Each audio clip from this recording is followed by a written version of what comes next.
왔어요. 어서 와라. 엄마 또 아빠 거 보고 있는가? 아버지가 우리 곁을 떠난 지 18년. 엄마는 아직도 아버지를 놓지 못하고 있다.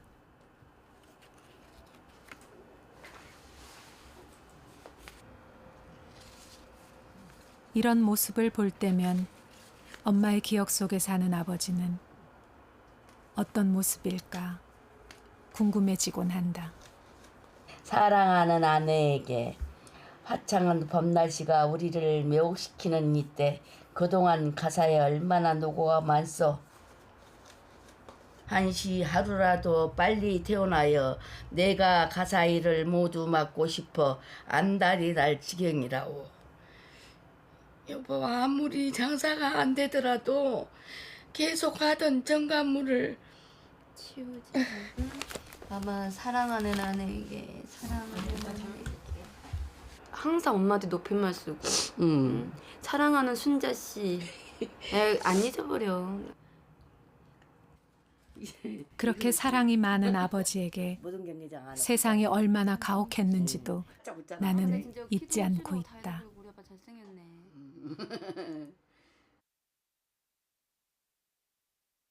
정치범으로 낙인 찍혀 옥살이를 했던 아버지는 풀려난 뒤에도 더 이상 예전처럼 살 수 없었다. 또 이 사회가 이 세상이 좋은 사람을 버렸어. 5.18 항쟁지도부 기획실장 김명철. 우리 역사가 기억하고 있는 아버지의 이름이다. 항쟁 이후 정신병원을 전전했던 아버지는 스스로를 5.18이라는 기억의 감옥 속에 가둬버렸다.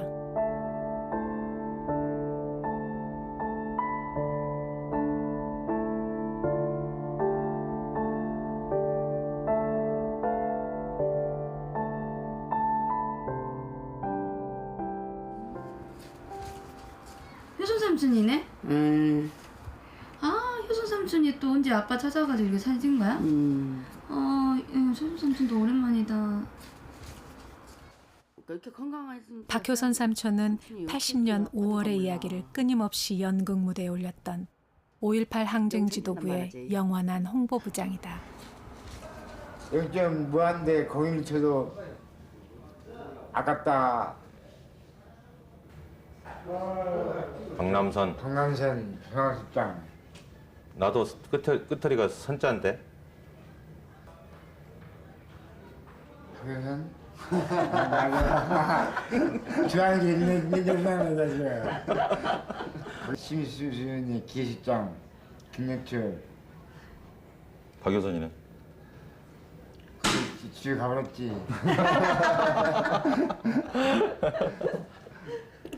홍보부장.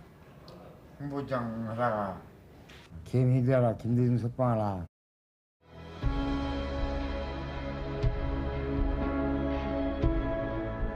나이 들고 병들어도 끝내놓지 않았던 1980년 5월의 기억. 세상 떠나는 날까지 5.18 항쟁지도부로 살다간 두 사람이 그날의 기억 속에서 지키고 싶었던 것은 무엇일까?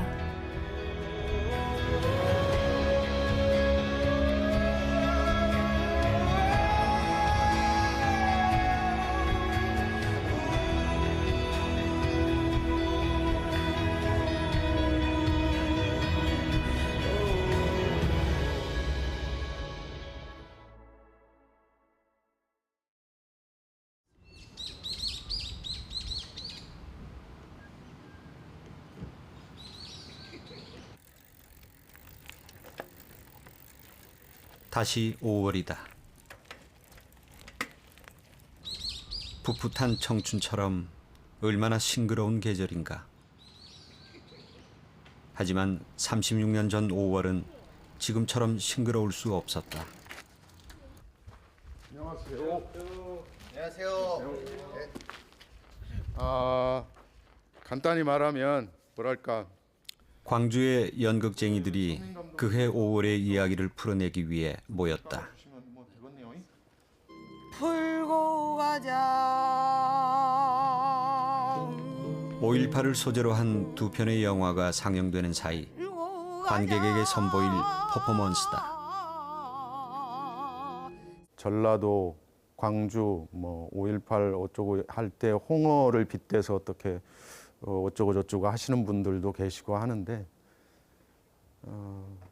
그거에 대한 어떤 그 뭐 반박이라기보다는 원래 홍어가 갖는 그 정체성이 바로 전라도 사람들의 정체성이다.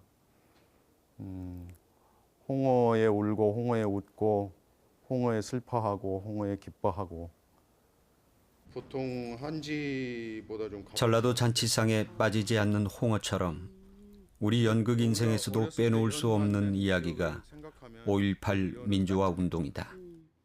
근데 요거는 대나무도 사실은 그 담양에 대바구니 연극판에 발을 들인 지 30년.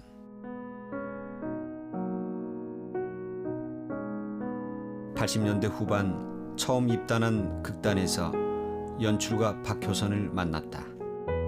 그를 통해 역사의 눈을 뜨기 시작했고 세상을 다르게 보기 시작했다. 제가 연극하면서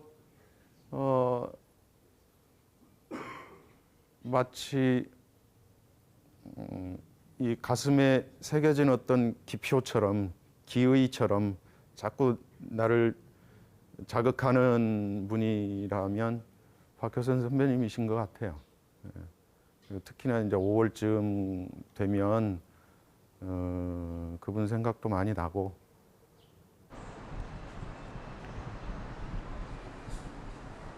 (1983년) 극단 토박이를 창단한 박효선 선배. 그때부터 그는 줄기차게 5.18을 소재로 한 연극을 무대에 올렸다. 시민들의 성금으로 만들어진 토박이, 극단 토박이 전용 극장이었죠, 여기가.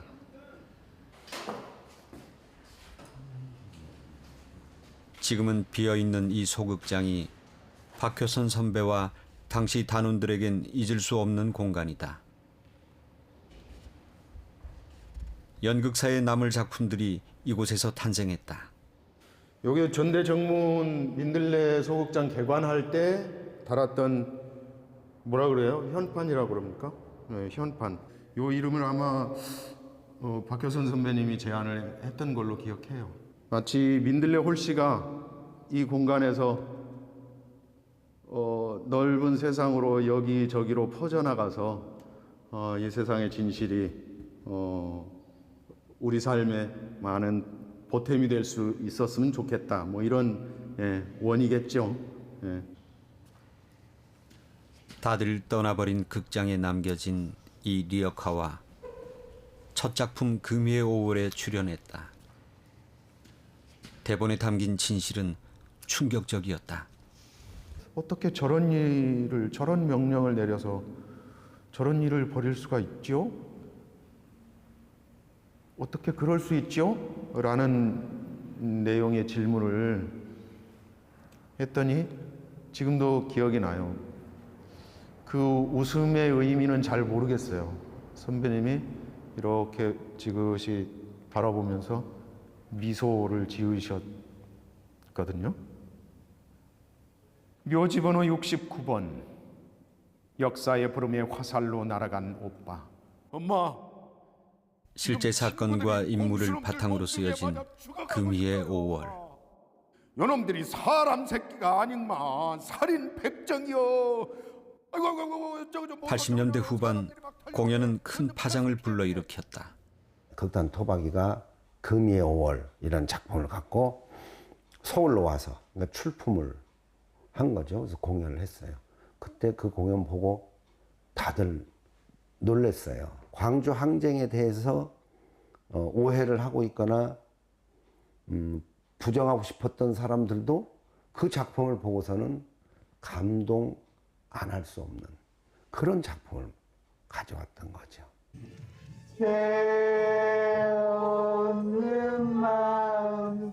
박 교수는 1980년 5월 그 열흘간의 항쟁에 직접 참여했다. 그리고 살아남았다. 이후 연극을 통해 5.18을 증언하고 기록하는 데 있어서 어떤 역할도 마다하지 않았던 박효선. 사람들은 그를 5월 광대라 불렀다. 저는 광주는 싸운 사람들, 다친 사람들만이 아니라 도망간 사람들이 다시 돌아와서 싸웠기 때문에 광주가 있다고 생각을 하거든요. 대표적인 게 박효선, 5월 광대 박효선 아닙니까?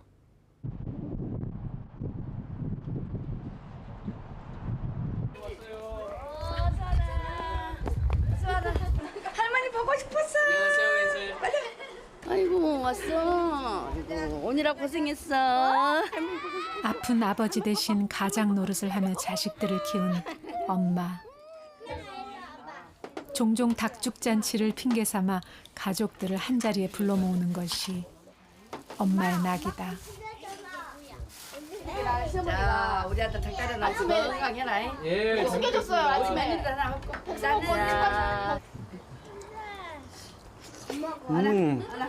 하나. 무식군 전부 다 햄스 좋아해. 닭고기 다 좋아해. 다 좋아해. 아빠도 이게 우리 애들도 다 좋아해. 애들까지도 다 좋아해. 우리 애들도. 막내인 내가 태어나기도 전부터 엄마가 닭을 삶는 날이면 아버지는 사람들을 불러 모으곤 했다. 보고 싶으면 맛있어요. 뭐 우리 집에 맨날 이렇게 손님이 많지? 맨날 15명, 20명씩 밥을 먹고 있으니까 뭔 날인갑다 행사다 그렇게 생각했는데 보니까 다 듣불야 전대생들 삼촌이었거든요. 들불 야학이라는 노동 야학을 열었던 아버지. 그때 함께 했던 후배들이 우리에겐 다 삼촌이다. 동명아. 닭죽잔치 소식을 듣고 들불 야학 삼촌들이 찾아왔다. 이름이 뭐야? 당시 교사로 활동했던 임낙평 삼촌과 영민이? 전용호 삼촌이다. 아이고 이제 낙평이 삼촌도 늙었네. 에이, 나만 늙은 줄 알았더니. 그렇게 됐어? 에휴, 나하고 나이가 비슷할 걸. 세월이 흐르고 떠나버린 사람들의 빈자리도 많지만 기억은 생생하다. 오늘 이렇게 삼촌들이 오니까 너무 좋다. 옛날 옛날 생각나고 옛날에 우리 그 좁은 방에서 간청도 그 생각나죠? 우리 새벽 늦게까지 하고 정실홍실 부르고 새벽 4시, 3시까지 막 좀 아픔이 있잖아요. 상훈이 삼촌이 그걸 자기 장가 갈 때 이 노래 첫날밤에 불러주라고 했었다고 그랬잖아요. 형수님 나 장가 간다 첫날 밤에 꼭 그 노래 불러주시오. 그래 예 그걸 불러줄게요. 장가만 가시오. 내가 그랬어. 한번 해보셔. 안 나와. 시작을 한번 해보셔. 오늘 때문에. 정실이요. 정실 동실 엮어서 문이 더 곱게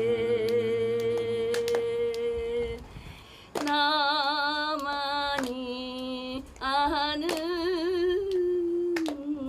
윤상원 삼촌은 끝내 엄마의 이 노래를 듣지 못하고 떠났다. 5.18 당시 계엄군에게 목숨을 잃은 것이다.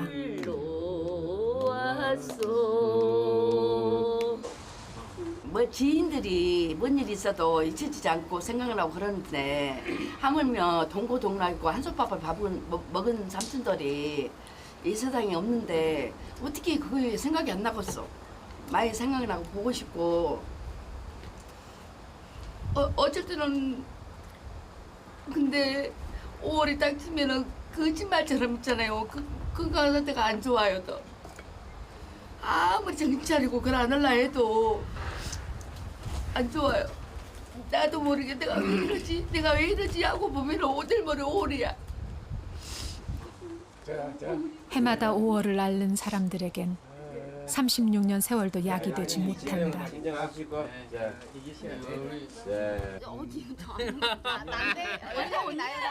그해 5월의 비극이 없었다면 엄마의 이 웃음도 아버지와 삼촌들이 꿈꾸던 세상도 모두 지켜질 수 있었을까? 몰라, 저거 이곳이 76년도제? 6년도, 그때쯤 됐구나. 7년도인가 6년도가 되게 됐어. 피난민촌에 세워졌던 광주 최초의 영세민 아파트.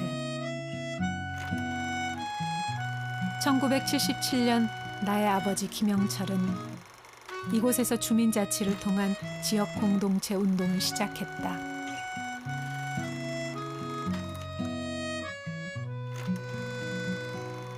청년회를 조직해 빈민촌이나 다름없던 생활 환경을 개선하고 광주 최초의 야학과 주민 중심의 신협을 성공적으로 운영했다.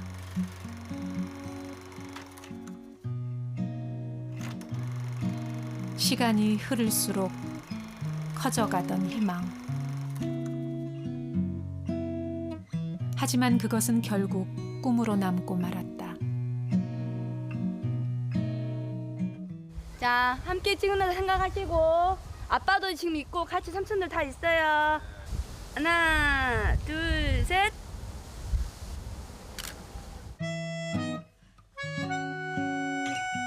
가난한 사람들을 위한 공동체를 꿈꿨던 사람들.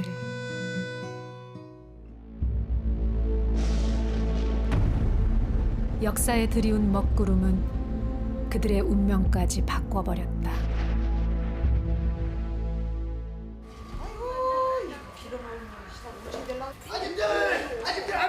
아줌들 나가 시방 충장로를 해서 물건을 띄어갖고 오는 길인데 길바닥이 웬통 비바다요.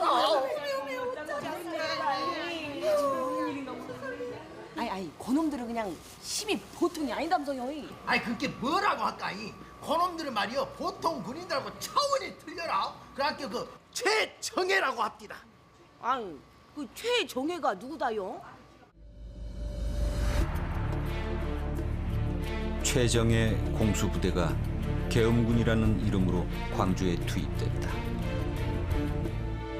5.18은 그렇게 시작됐다.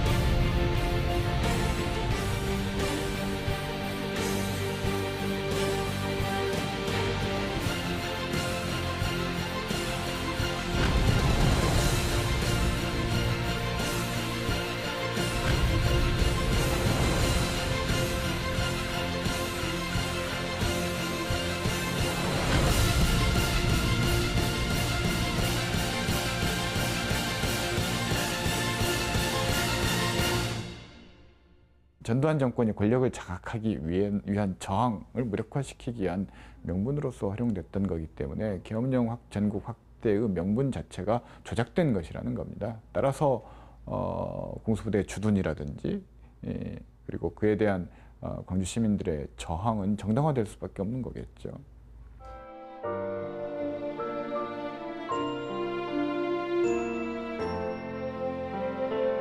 직접 총을 들고 부당한 권력에 맞선 시민들. 3일 만에 계엄군을 몰아낸 광주에서 위대한 시민 정신은 더 빛을 발했다. 스스로 질서를 유지하며 나눔과 자치의 공동체를 실현한 것이다.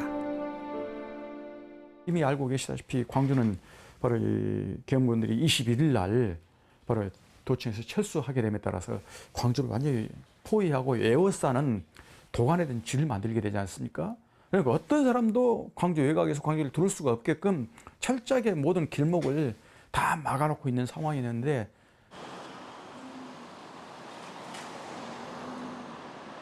언론은 통제됐고 고립된 광주는 폭도의 도시로 매도됐다. 김영철과 박효선을 비롯한 들불야학 사람들은 왜곡 보도에 맞설 유인물 제작에 나섰다. 투사회보라는 이름의 투박한 인쇄물이었다. 안녕하세요. 아이고, 예, 안녕. 잘 지냈어요? 잘 살고 있지? 머리 많이 빠졌네요. 아니, 안 빠졌어. 내일 모레 60. 들불야학 학생이었던 21살의 청년 남영관은 투사회보를 배포하는 임무를 맡았다. 이런 뒷문틈으로 한 잔씩 이렇게. 금방 그때는 이제 규모가 좀 적으니까 보통 한 300장, 400장 정도. 그것도 부족한 종이를 구하기 위해 인쇄소 골목을 누비기도 했다. 비핵화를 가지고 가면 딱 우리 행색을 이렇게 쳐다보고 그 인쇄 사장님이 저 인간들이 뭐하러 왔는 거 알아. 너 뭐 들어왔구나. 그러니까 이제 광주 시내 어지간한 인쇄소는 안 가본 곳이 없었다고 한다. 그런데 가는 곳마다 두말 없이 종이를 다 내주더란다. 그걸 하나라도 더 실어주려고 그 본인이 이렇게 짐을 종이를 정리해가면서 눌러갖고 올려주시면서 너무나 그분 표정이 잊혀지지가 않고 그렇게 마련한 종이와 야학 교재를 만들던 등사기를 이용해 밤새워 투사회보를 발행했다. 당시 신군부는 시민학살의 진실을 감추고 왜곡하고자 각종 수단을 동원해 유언비어를 퍼뜨리고 있었다. 여기에 맞선 광주의 무기가 투사회보였다. 투사회보를 통해서 사실은 지역에 뭐 방송사가 방화가 되고 뭐 기자 선무 차량들, 방송사 차량들이 선무용으로 활용이 되는 그런 상황에서 광주 시민들의 어떤 상황에 대한 갈증들, 상황을 알고자 하는 그런 욕망들을 해소시켜줬던 거의 유일한 언론 역할을 했던 것이 투사회보였다고 할 수 있을 것 같고요. 진실에 목말라 있던 사람들에게 투사회보는 단순한 유인물이 아니었다. 광주 시민이 폭도가 아님을 입증해주는 기록이기도 했다.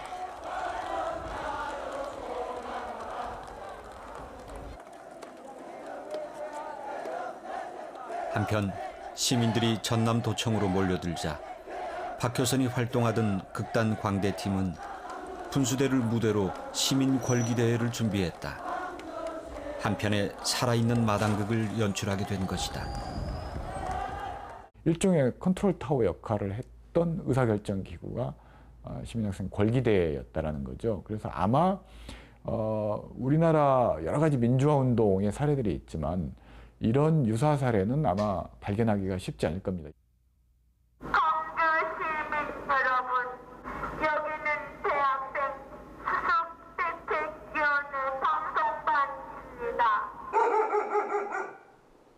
광주 시민 여러분, 이거 뭔 소리냐? 여기는 방송반입니다. 계엄군이 쳐들어오는 모양이다.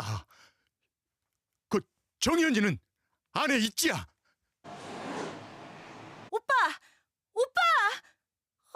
오빠가 없어요, 아빠. 없어? 그럼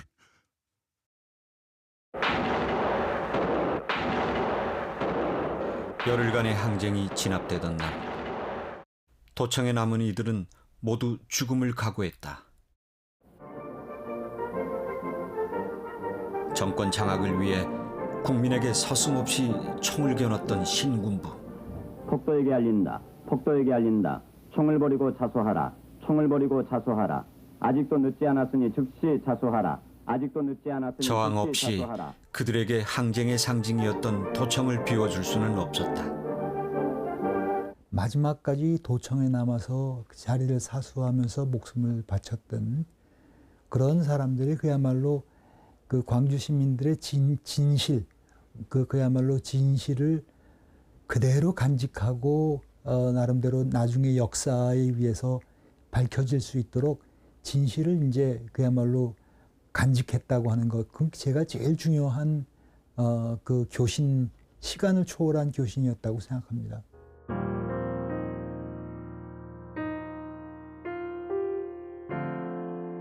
최후의 항전에서 살아남은 사람들은 상무대 영창으로 끌려갔다. 항쟁 지도부 기획실장 김영철도 그중 한 명이었다.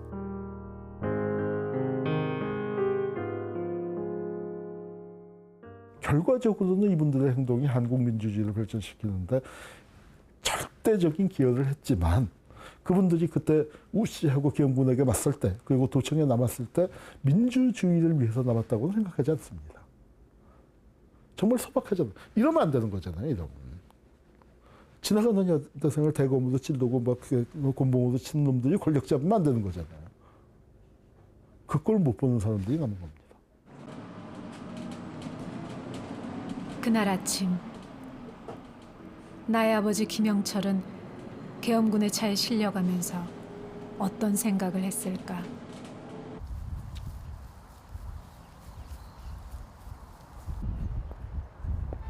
당시를 상상하는 것만으로도 선뜻 들어서기가 두려워지는 곳. 이곳에 끌려온 광주 시민들에겐 무차별적인 폭행과 고문이 자행됐다고 한다. 아유 저놈 아직도 정신을 못 차리네.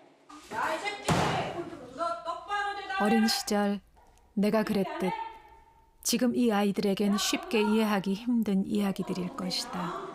왜 어쩌다가 우리나라 사람들이 잡혀와가지고 이렇게 굶고 때리고 맞고 이래요.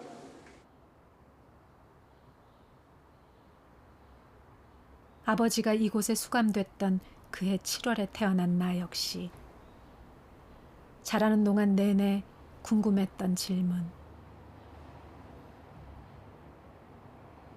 아버지는 그 답을 알고 있었던 것 같다. 광주 시민 여러분, 광주 시민 여러분, 우리는 폭도가 아닙니다. 우리를 기억해 주십시오. 조금 전까지 같이 있었는데 폭도 아니라는 거 다 알죠. 근데 왜 그 얘기했을까요? 자기들 죽고 나면 전두환이 폭도들하고 할 테니까.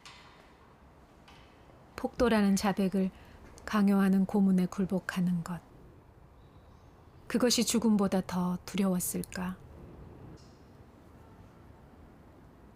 아버지는 벽에 머리를 찌우며 자살을 기도했다고 한다. 아마 그때 많이 아팠을 테고 두려웠을 테고 그랬는데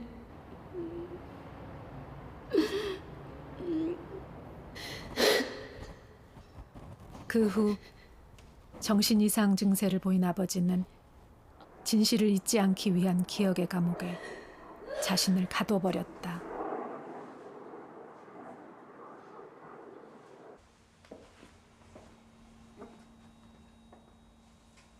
계엄군의 만행이 외부에 알려지는 게 두려웠던 신군부. 그들은 이곳에 다급하게 법정을 만들었다. 그리고 무고한 시민들을 군사재판에 회부했다. 지금의 나도 이렇게 억울한데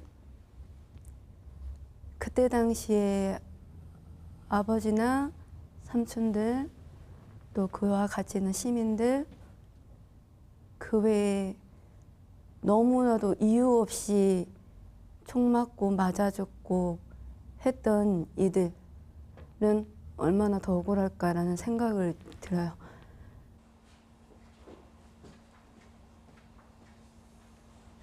무장한 헌병들의 감시 속에서 열린 재판.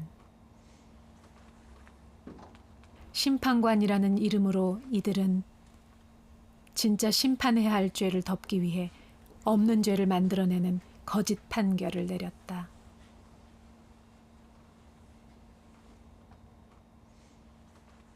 이 억울함의 끝은 언제쯤 나는 걸까요? 이제 그만 좀 했으면 좋겠어요. 어느 누군 또 애곡하려 들면서 또라든 그런 거짓말을 만들어내는 이들 2번, 3번 죽이지 말라는 거죠.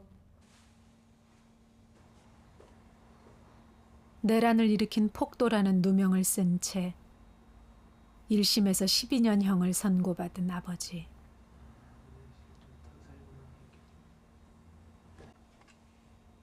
부당한 재판에 끝까지 저항하며 최후 진술에서 자랑스러운 민주시민, 광주시민 만세를 외쳤다고 한다. 비록 아버지는 안 계시지만 그래도 아버지가 끝까지 지켜야 될 것을 지켜주신 게 자랑스럽고 감사해요.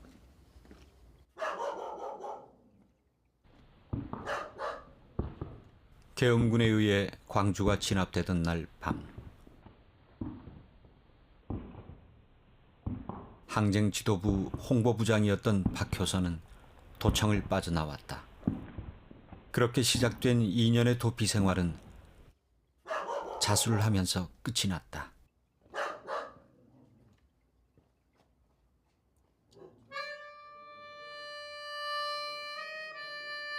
박효선. 그는 그날 도청을 나와 살아남았다는 자책과 책임감을 평생 지고 살았다. 결국 5월 광주로부터 한 걸음도 도망치지 못한 박효선은 5.18의 영원한 홍보부장이 되는 길을 선택했다.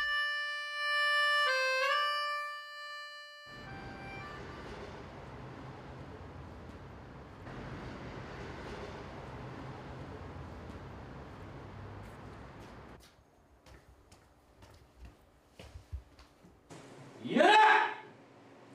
우리에게 협조해.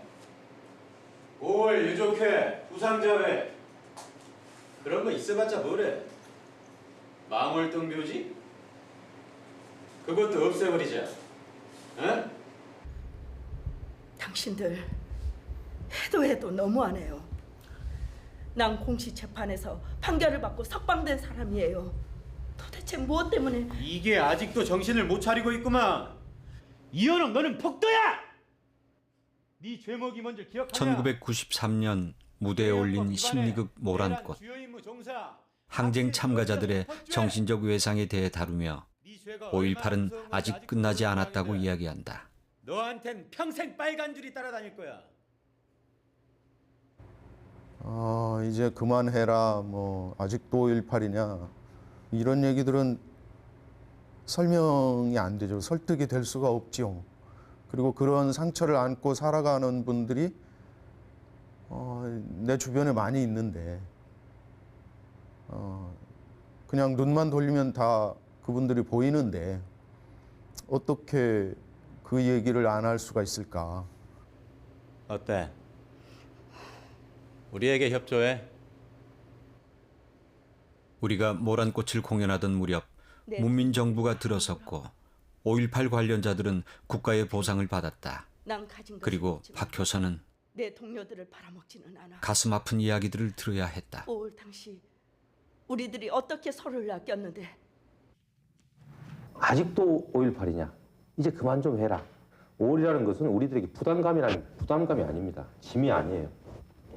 부담감이나 짐이 아니라 우리들이 살아나가는 에너지고 우리들이 후세 사람들에게 남겨줄 수 있는 소중한 우리들의 자산이라고.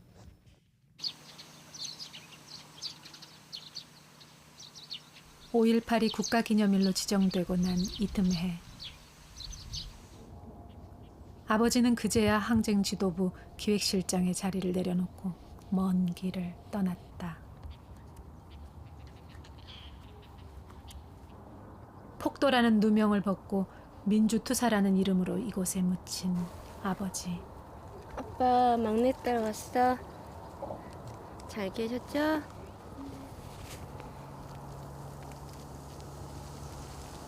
내 기억 속의 아버지는 늘 할 일을 다 못해 가슴이 답답하다며 탄산음료를 달고 사셨다.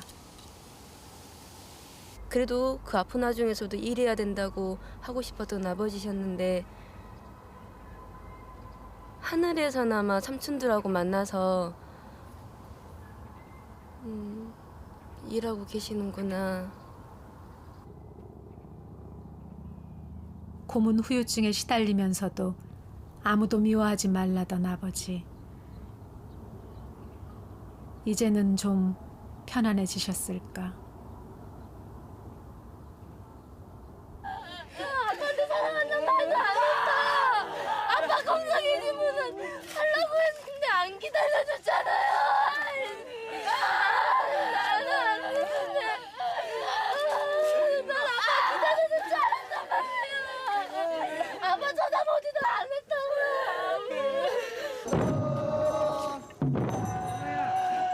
아버지가 떠나고 한 달 뒤 박효선 삼촌이 뒤따라가셨다. 생각지도 못한 이별이었다. 민들레 공동체를 만들어 죽을 때까지 연극하자는 당신의 소망도 다 못 이룬 채 가시는가요? 역사는 기억하는 자의 것이라며 광주의 5월을 전국과 세계화를 위해 수없이 막을 올려왔건만 우리는 이제 누구와 금이의 5월을 얘기하며 모란 꽃을 피우고 정치홍치를 끌까요? 이 세상에 숨을 놓는 마지막 순간까지 당신이 당신에게 내린 어떤 명령을 끝까지 수행을 하다가 가신 것 같아요. 급성 간암으로 사경을 헤매던 순간에도 마치 공연 연습을 하는 것처럼 5월극을 준비하던 이가 박효선이었다. 노래하고 춤추던 우리들의 광대.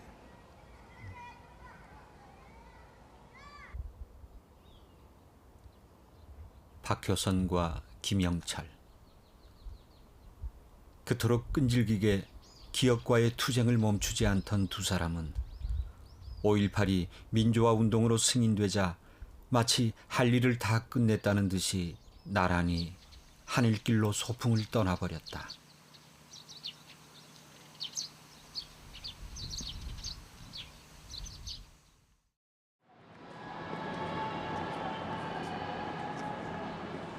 해마다 5월이면 알 수 없는 가슴앓이에 시달리는 엄마. 36년 전 아버지의 생사를 확인하기 위해 달려나왔던 그날처럼 무작정 이곳을 찾았다. 나열돼 있었거든. 근데 그런데 이제 이름하고 주소하고 나이하고 다 적어졌기 때문에 쉽게 확인할 수가 있었어.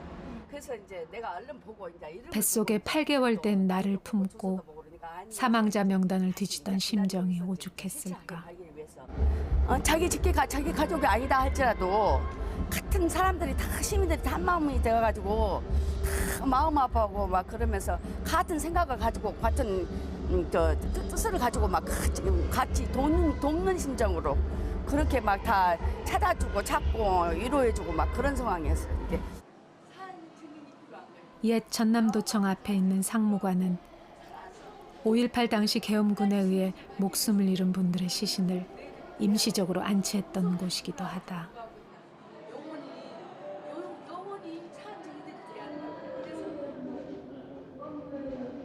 항쟁이 끝난 뒤 신군부는 이분들의 장례용품이 북한의 공작금으로 마련됐다며 아버지를 간첩으로 몰기도 했다.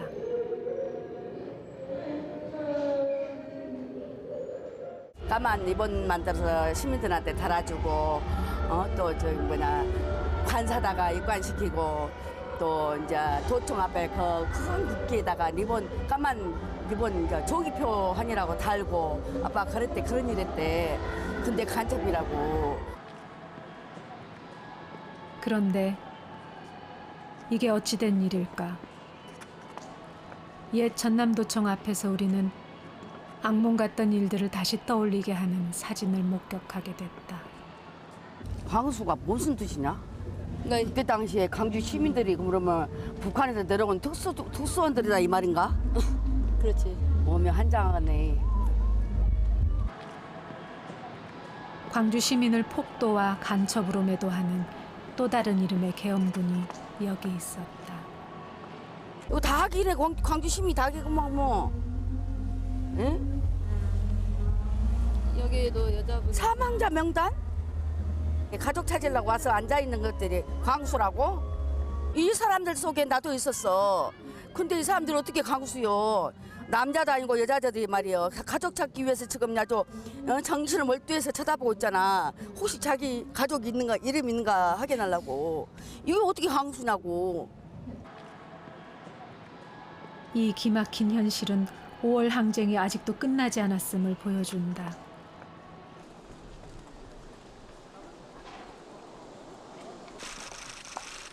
북한 특수군으로 매도된 광주 시민들이 소위 보수 논객이라는 지만원 씨를 허위사실 유포와 명예훼손으로 고소하며 다시 저항에 나섰다. 보위부 부부장. 그러면은 나는 북한으로 가면요 잘 먹고 잘 살겠지요. 지만원 씨를 생각하면은 분노를 금할 수가 없습니다. 그때 광주의 상황은 당자는 신고를 했었습니다.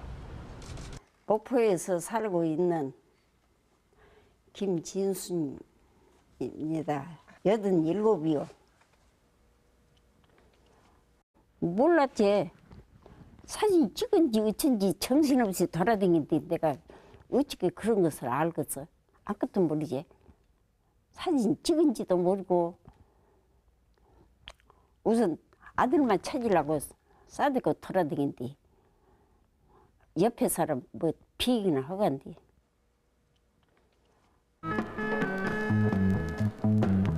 광주는 그는 총기를 들고 일어나는 하나의 그 폭동이야. 이제 광수가 이제 출현하기 시작한 겁니다. 광수라는 게 뭐냐? 남한에 이렇게 침투된 독한 특수군이 광수인 거예요.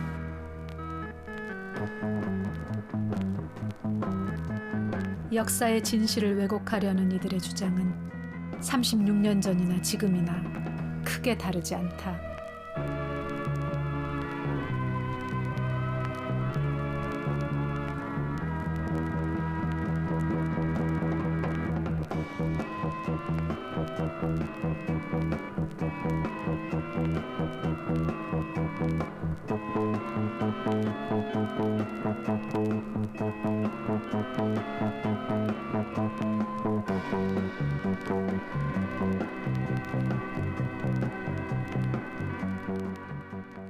(5.18) 왜곡은 뭐 치밀하다면 치밀한 분업 체계를 가지고 있죠. 그런데 원재료는 1980년 당시 신군부가 만들어놨던 또는 신군부의 이른바 유언비어들이 있죠. 뭐 불순 세력들, 고척, 그다음에 깡패, 뭐 이런 원재료들은 1980년 당시에 신군부들이 만들어 놓은 거고요. 그 원재료들을 일부 뉴라이트 지식인들, 지만원을 비롯해서 조문숙 뭐 이런 사람들이 이 이론이라는 이름으로 가공을 합니다. 그러면 그 이론들을 일간베스트를 통해서 일베와 같은 사이트들에서 일종의 도매상 역할을 하는 거죠. 확대, 재가공을 합니다.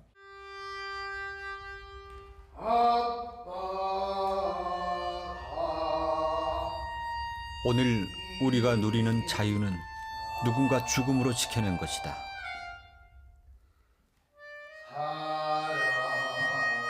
그런데 그들의 목숨을 건 희생이 지금 한낱 조롱거리로 전락하고 있다.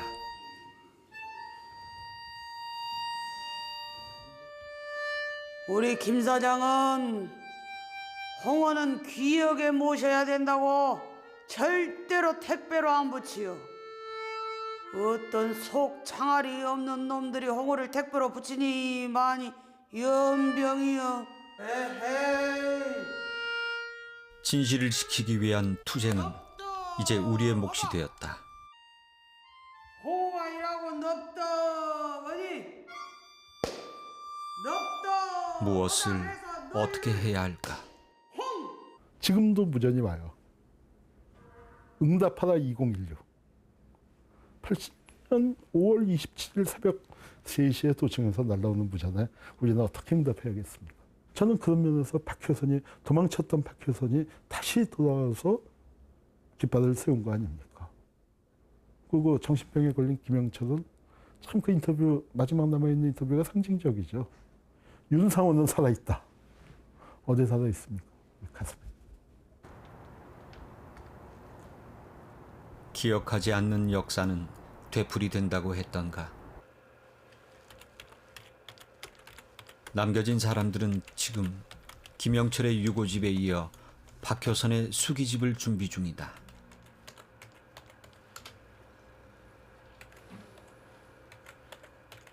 들불야학 시절 인연을 맺은 시인 황광우가 나서 기억의 봉인을 다시 열었다. 제가 이 일기를 통해서 박효선 선배의 고민을 뒤늦게 알게 되는데요. 두 사람이 죽고 한 사람 미쳤고 나머지 한 사람은 도망쳐서 살아남았다. 살아남은 한 사람이 나였다. 간밤에도 도망의 꿈을 꿨다. 잊으려 해도 잊혀지지 않는다. 눈을 감으려 해도 눈은 감아지지 않는다. 불행한 역사를 외면하지 않고 진실을 기억하는 것. 그것은 우리에게도 똑같이 주어진 숙제다. 또 이제 우리 광주의 진실을 기록하고 남기는 일이 있다 한다면 우리 모두가 각자의 자리에서 진실을 증언하고 또 함께 남기고 함께 이야기하고 함께 대화를 나누는 그런 일들이 바로 우리 80년 5월 광주 민중정신을 광주 5월 정신을 역사에 오래 남긴 그런 길이 아닌가. 5월 광대 박효선이 마지막으로 남긴 증언은 김영철 가족의 이야기였다.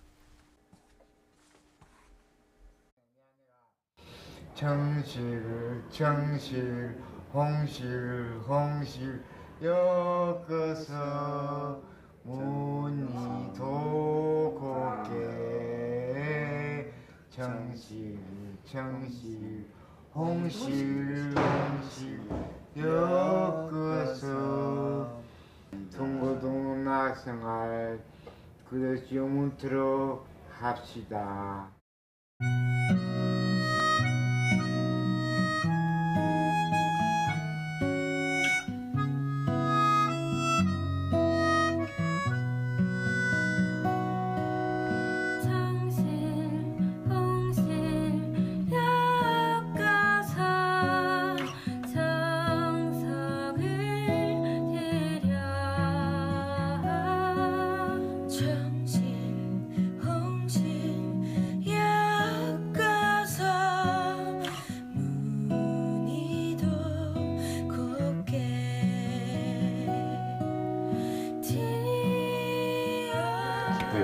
아니 건네 건강해 진짜 정신적 신신유만 일단이 건강하니까 퇴원 좀 시켜줘.